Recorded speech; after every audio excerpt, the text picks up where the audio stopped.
They gave her a call sign but never spoke it out loud. Her jet launched with the others, but her position was last, far edge escort, a formality more than a role.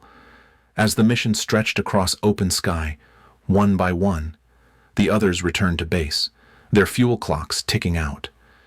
She was told to do the same. She didn't. At 20% fuel, she held formation alone, watching the corridor no one else was watching. And then, everything changed. From which city in the world are you watching this video today? If this story intrigues you, please consider subscribing to hear more untold stories of extraordinary service and the heroes who walk among us, never asking for the recognition they deserve. Jordan arrived before the sun touched the edge of the hangar roof. The morning wind rolled low across the concrete, stirring a faint haze of fuel vapor near the maintenance bays. Her flight suit was zipped clean to the collar, sleeves cinched sharp, not flashy. Her gloves hung from a clipped loop on her belt, worn smooth at the seams. She walked the line without a word, moving past polished jets and mirrored flight crews that barely looked her way. The tarmac belonged to the loud, this morning pilots from the joint NATO rotation, laughing at their own reflections in their visors, voices raised to be heard over the idle whine of generators. Jordan said nothing. She stepped to the Eagle and began her checks. Her aircraft didn't gleam like the others. The F-15X Eagle II sat quiet at the end of the row, matte gray with a touch of grime under the flaps. No decals, no nicknames stenciled on the nose, just a stencil code worn from weather and time. It wasn't the newest. It wasn't stealth. But it held systems no one else bothered to study, and Jordan knew every one of them. She opened the side bay panel with a gloved hand and examined the sensor package, fingers tracing lines she didn't need to read. Her checklist was memorized. Her hands worked by habit. Inside the prep tent, mission briefings spilled over in waves of bravado. Pilots traded call signs like trading cards, half the names unfamiliar and half too loud to forget. There was talk of corridor zones and high air handoffs, most of it masked by casual swagger. The C-17 team was already posing near the loadout platform for a PR shot. One of the Royal Air Force pilots adjusted his flight vest and called out toward the hangar, not looking at anyone in particular. "Who's flying the Antique?" Another voice answered. This one American, laughing. "That's just the fuel buffer, the one they add in case you lot burn too hot." The joke landed with enough noise to carry. Jordan didn't glance over. She kept checking the nose strut pressures, kneeling briefly to adjust a gauge. When she stood, the wind caught the corner of her printout one she'd folded herself the night before. A radar window overlay updated for seasonal drift. She tucked it back into her pocket and resumed the walk-around. A logistics officer approached, holding a manifest already beginning to curl at the edges from humidity. He didn't say her name. He didn't have to. He handed it over with the air of someone delivering a coffee order, not a flight profile. Spare seat on the back window. Confirm your slot with control. Jordan scanned it, nodded once, and walked off. No one used her call sign. Not out loud. Relay was listed in the rotation summary but never spoken in the room. In the flight stack, she was last right edge escort, tail end of the formation. It was the slot for coverage, not action. If the corridor stayed quiet, she wouldn't even be seen. That was the idea. In the ready bay, she paused beside the helmet shelf. Others had left theirs marked with stickers, paint, even jokes written under the chin guards. Hers was clean. No mark, no color. Just a fit she had tuned herself with foam she cut to the contour of her jaw. A loud voice from the locker row called out, "You flying that relic or guarding it?" The others laughed, not cruelly, just lazily. Jordan turned back to her jet. She pulled her gloves from her belt and slid them on. Palm first. The leather stretched clean across her knuckles. Not once did she look back. The last comms test buzzed softly in her ear as she keyed the onboard display. Wind shifted again outside, this time carrying the sharper edge of vaporizing fuel. Through the side window of the bay, she could see the Typhoons preparing for startup. She marked their wing IDs by habit, even though no one asked her to. Someone dropped a checklist clipboard nearby with a clatter. She didn't flinch. Inside the command office, her name was listed without color. Others had briefing tags, time slots, even screen names lit in green. Jordan's entry sat near the bottom, no comment beside it. The staffer running point looked up only briefly when she passed through. She didn't linger. By the time the mission order was finalized, Jordan's Eagle was already ready. Final fuel checked, HUD calibrated.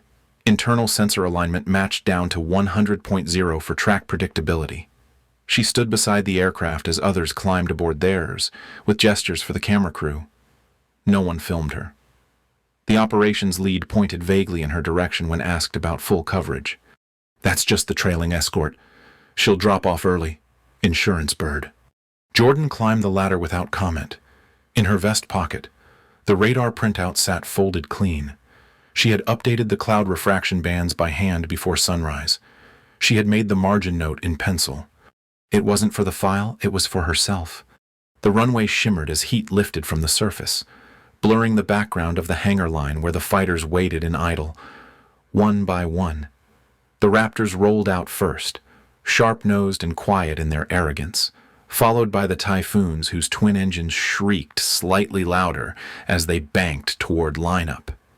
Behind them came the command platform, an E-3 Sentry lumbering into position with its signature dish slicing the sky, followed by two fuel-laden tankers and the hulking body of the C-17 slower, heavier, important.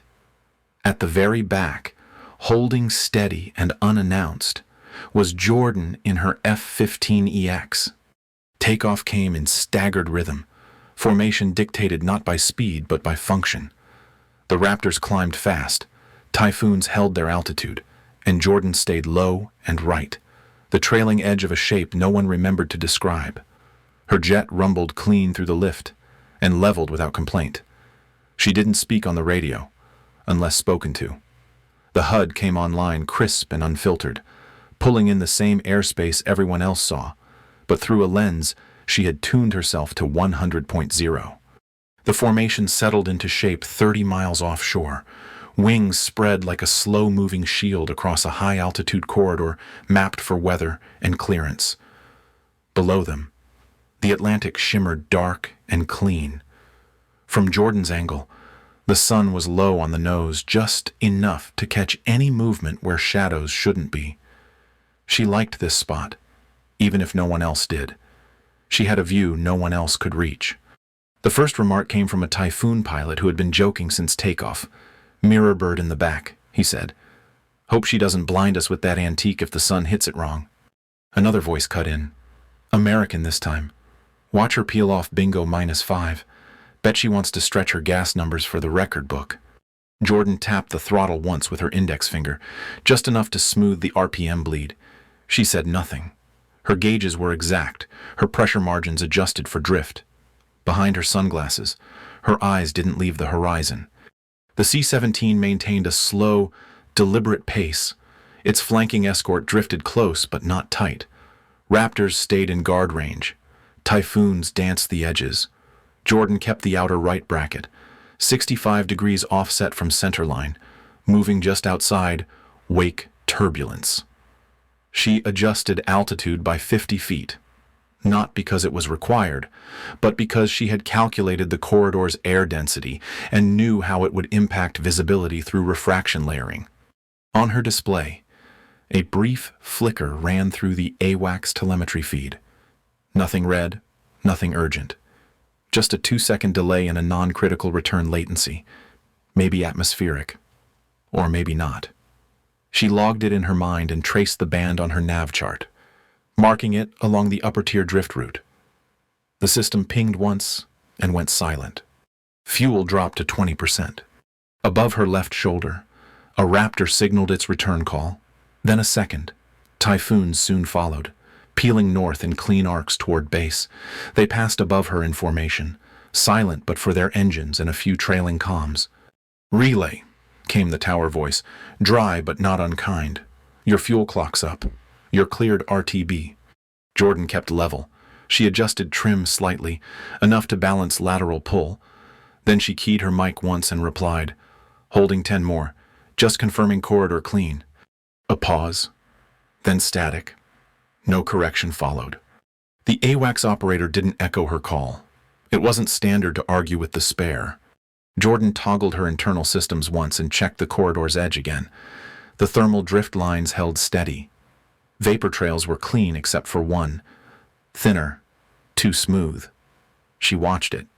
From behind, the formation had vanished into sky glare. Ahead, the logistics wing crawled forward like a convoy on a highway no one else was watching. She stayed with them, alone in the margin. Her finger hovered above the marker switch not to flag. Not yet. Just to confirm her own place in the pattern. She blinked once, drew a breath, and leveled back into position. Nobody called her name. She didn't need them to. The sky had gone still. The chatter had fallen off hours ago, and with the last typhoon gone, the airspace was hers alone. The E3 AWACS moved like a whale just under cloud level, looping its slow arc a dozen miles west. The C-17 lumbered ahead on a steady bearing, its escorts gone, its shape clean against the bright sea line. Jordan held the last position, right flank, off axis and drifting steady. She'd been given clearance to return. Twice. Her fuel gauge dropped into red 15% and falling. The HUD showed nothing. AWACS had cleared the zone. Sky cold. No radar returns. No alerts. Just green icons and the soft blue lines of open air corridors. But something sat wrong in the slope of the feed, too clean, too level. A narrow drop in telemetry from the AWACS relay flashed for half a second, and she caught it. Not noise. Not static. A curve. She adjusted one knob on the threat display, then brought up a legacy window she hadn't used in months. It plotted real-time waveform density in open airspace, normally meaningless at this altitude, but the dip she saw wasn't ambient. It followed a trajectory. That was a behavior. That was intent. She ran the vector manually on her pad, tapping out the math from memory. It came up familiar. Not from training. From the anomaly drill 6 months earlier, the one flagged for stealth curve detection using contrail displacement instead of radar. The exercise had been labeled incomplete. Then shelved. She hadn't shelved it. Jordan eased the stick left, tilting her jet just 10 degrees, not enough to trigger alarm, but enough to shift the view. She scanned low across the horizon where the edge of the corridor blurred into upper cloud, there barely visible a shimmer. Not light, not heat, movement. A patch of sky moved wrong. She adjusted altitude by 30 feet and backed off throttle. The shimmer resolved slightly, then flickered again. No beacon, no IFF return, no lights. A faint cross-glint caught the sun for a heartbeat metal, sharp-angled, moving slow. It was tracking low, nose tilted forward, wings flat. A Su-57 Felon, running cold, vectoring toward the C-17. Her breathing didn't change. Her hand moved once, light on the radio control. Unflagged tail, inbound trajectory, visual only, marking intercept. The AWACS replied after a pause. The tone was clipped, dismissive, negative contact. Sky is clear, relay. Your RTB remains active. Confirm return. Jordan rolled slightly into position, angling not toward the Felon directly, but toward the space it would reach if it stayed silent. Her fuel dipped again. 14.2. She keyed her mic again. Negative return. Visual confirmation. Pattern is non-civilian, non-commercial. No tag, no lights, no maneuver language. I am not leaving. No one answered her right away.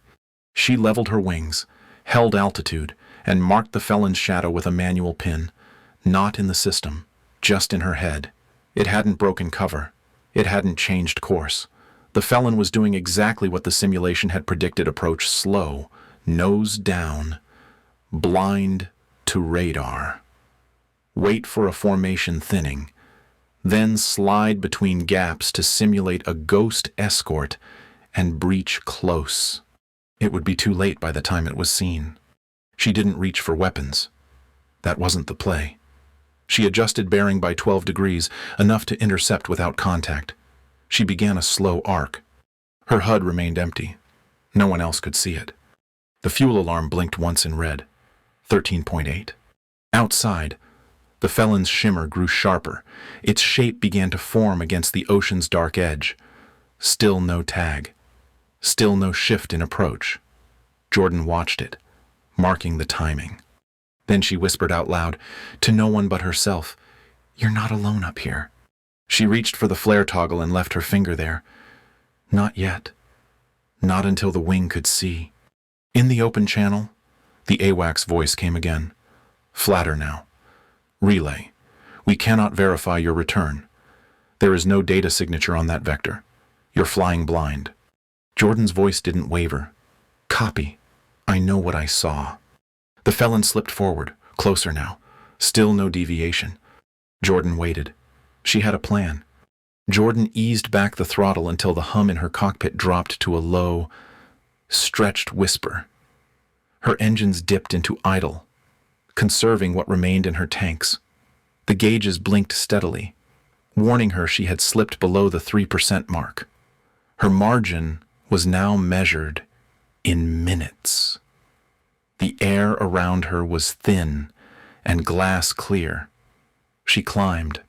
Not a sharp bank, just a slow, controlled rise to the upper quadrant, her nose lifting as she watched the felon move. It still held formation silence, no transponder, no active radar signature, but its trajectory had shifted. The Su-57 was now drifting into a shallow cut toward the formation, approaching the rear of the C-17's glide band. That was not an idle pass. That was intention. Jordan reached the sun edge altitude she needed. From here, anything below her would be silhouetted. If she moved now, they'd see her. If she flared, they'd see the truth. Her radar still read clear. The AWACS feed remained quiet. But down in her bones, she knew. The felon wasn't running exercises. It wasn't tailing to observe. It was coasting in cold. Its silhouette too sharp. Its nose alignment too precise for an accidental arc. It had slipped under the radar net, counting on the visual blind spot behind the escort withdrawal. No one else had eyes on this side of the sky. She drew a breath. The fuel gauge ticked down to 2.4. No warnings now, just long, soft beeps repeating in rhythm with the blinking low-flow light. Jordan banked. Not sharply. Not suddenly. A slow crescent sweep downward, angled perfectly between the C-17 and the felon's projected intercept.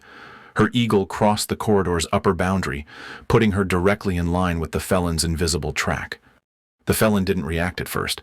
Its course held. But as Jordan reached optimal visual offset, she pulled the flare trigger one burst, twin pops of magnesium light blooming on either side of her tail.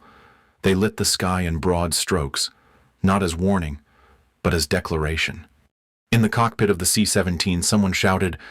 Her name was not spoken, but her presence was now impossible to ignore. The felon hesitated, just a fraction. Enough. It veered left smooth, wide, low response, a retreat vector, not a reposition. It had been caught. Jordan adjusted pitch, dropping her nose slightly to hold her new position. Her speed bled off as she hovered in the felon's path. No weapons hot, no radar lock, just presence. A signal. On her HUD, a message pinged open from the C-17. Relay, we see you. Flare confirmed. Unflagged contact observed. A second transmission followed, flat but tighter. A wax. Call sign visual confirmed. Defensive response triggered. Corridor readjusted. Threat diverted. Jordan watched the felon pull away, its curve breaking off toward the western sky. No sudden acceleration, no afterburn, just withdrawal. It had been seen, and that was enough. Its advantage was gone. She stayed in place for a moment longer. One last flare, not for the felon, for the wing. It marked her location, her role, her choice. The fuel gauge ticked again, 2.0. She turned gently from her position, the wings leveling as she shifted south-southeast, away from the main corridor. She keyed her mic, her voice steady. Exiting combat window, RTB, copy. There was no answer at first, just the quiet hum of the emergency tone repeating in her headset. She coasted lower, letting the altimeter descend in slow steps. Her engines strained but held. Then, finally, a single word from the open channel, a voice she didn't know. Copy. No name, no confirmation code, just that.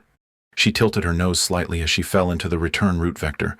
In her periphery, the C-17 was adjusting course now, repositioned under cover.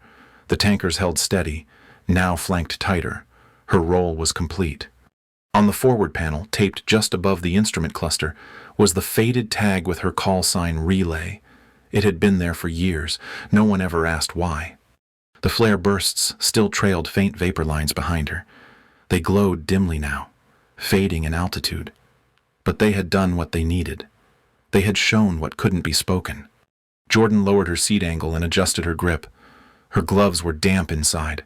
Her breath stayed even. She didn't look back. The felon was gone. The formation was safe, and her fuel was nearly out. It was enough. The runway was empty when she broke from the clouds. Jordan's glide path had been measured down to the decimal.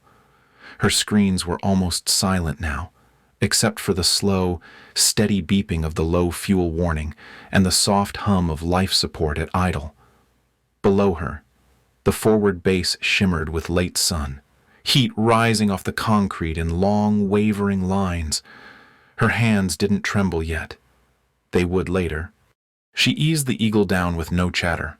Clearance had been granted automatically. Her beacon had tripped emergency override the moment her reserve tank hit 1.9. She didn't speak on the final approach. There was nothing left to say. The jet rattled slightly on touchdown. Not rough, just weathered. The gear kissed the tarmac. Her brakes feathered twice, and she rolled out clean across the far strip, away from the main taxi lanes. Her canopy lifted slowly. The wind hit her face like a quiet slap, dry, warm, full of aviation dust. She pulled her helmet free and let it hang by one gloved hand over the side of the cockpit. Her fingers curled tight around the rim. Now they shook, just slightly. Across the strip, 2 ground crew members walked out, slower than usual. They moved like people approaching something unfamiliar. One of them squinted up at the markings, then down at his tablet. He said something to the other, and then broke into a jog. Jordan remained seated, one boot still on the rudder pedal. The alarms had stopped. The engine was cooling down, but she could feel the tremble in the air, the silence beneath the noise. The junior crew member finally reached the base of her ladder and called up, not with protocol, not with rank, just with a single question. "You had no fuel left." Jordan met his eyes for a beat and answered softly, "I had enough." She climbed down slowly. Her legs didn't falter, but her body felt heavier now, as if all the margin she'd borrowed from the sky was settling back into her spine. Her boots hit the concrete with a dull, steady thud. She didn't speak again. The other crewman stepped forward with a puzzled look. He glanced at the nose of the jet, then back at the woman walking away from it, helmet dangling low. The nose didn't say much, just a call sign stenciled in faint gray against matte paint Relay.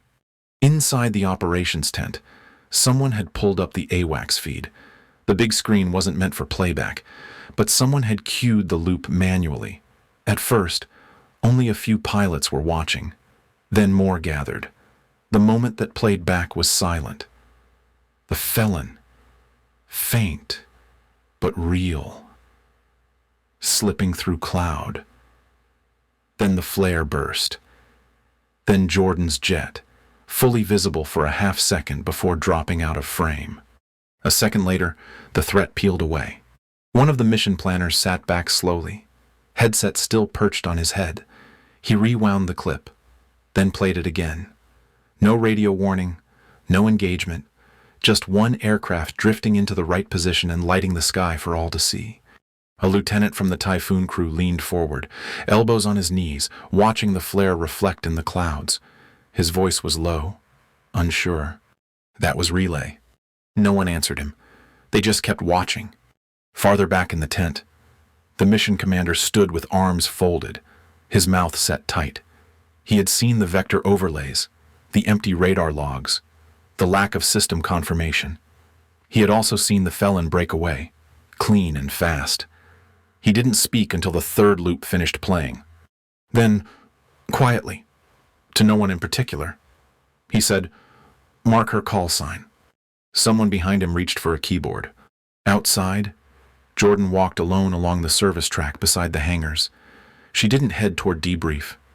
Not yet. Her gloves were still on. Her helmet swung lightly with every step.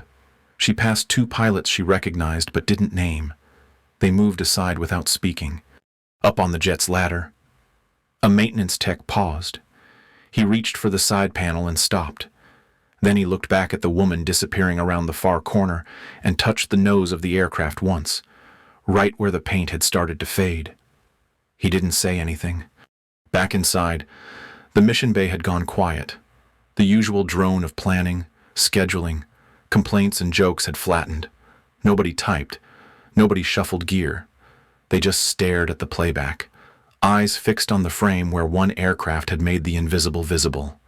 Jordan said nothing as she stepped into the shadows beside the hangar wall. She took off her gloves, tucked them into her belt, and let herself exhale. It wasn't relief, not pride either.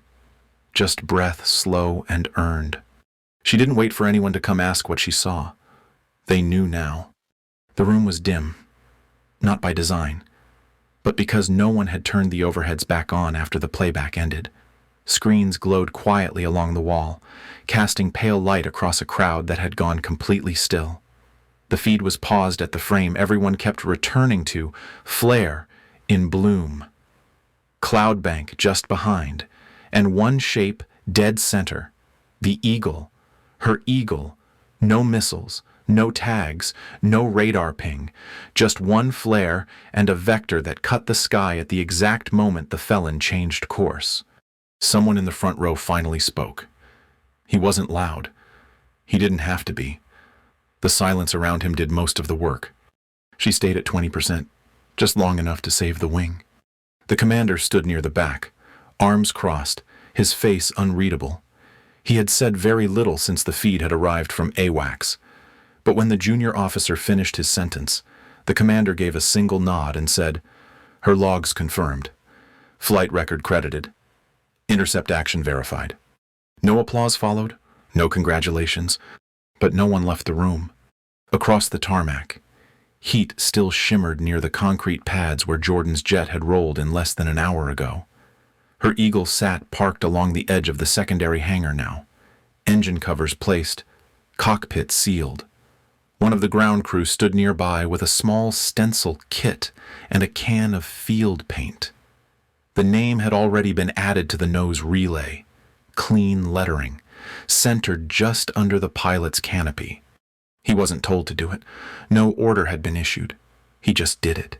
In the next hangar bay, the crew from earlier had gone quiet. The same pilots who had laughed during prep now stood in half-formed lines around their gear, gloves hanging loose from half-zipped sleeves, helmets resting idle in open cases. No one was posturing anymore. A few of them looked toward the service path behind the structures, watching. She was coming down it now. Jordan moved at her usual pace, measured, nothing to prove. Her flight suit was soaked through at the back and shoulders, darker in color from sweat and dust.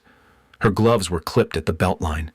Her helmet hung loose in her grip, the face shield slightly smudged. She didn't look left or right as she passed the hangar edge. She walked clean through the open space where the morning's banter had taken place, and the air around her changed. No one called to her. No one stepped forward to intercept.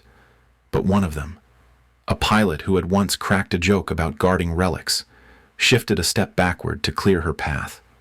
Not dramatically, not consciously, just enough space to let her walk through untouched. She passed without a word.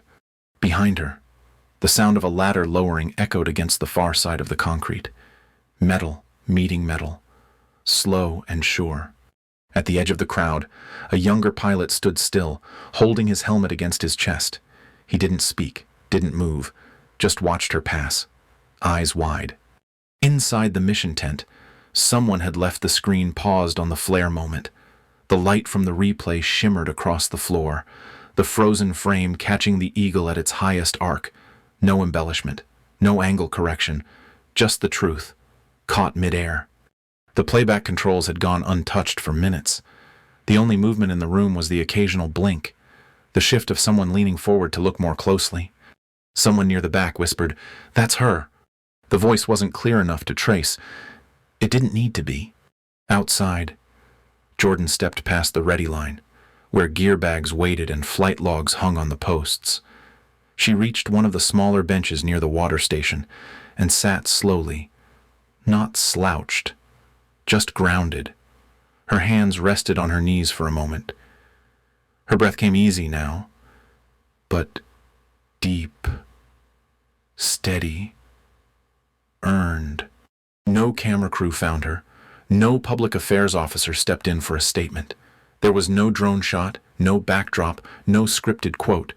Just the steady hum of the generator in the maintenance bay and the occasional squawk of a radio far across the yard.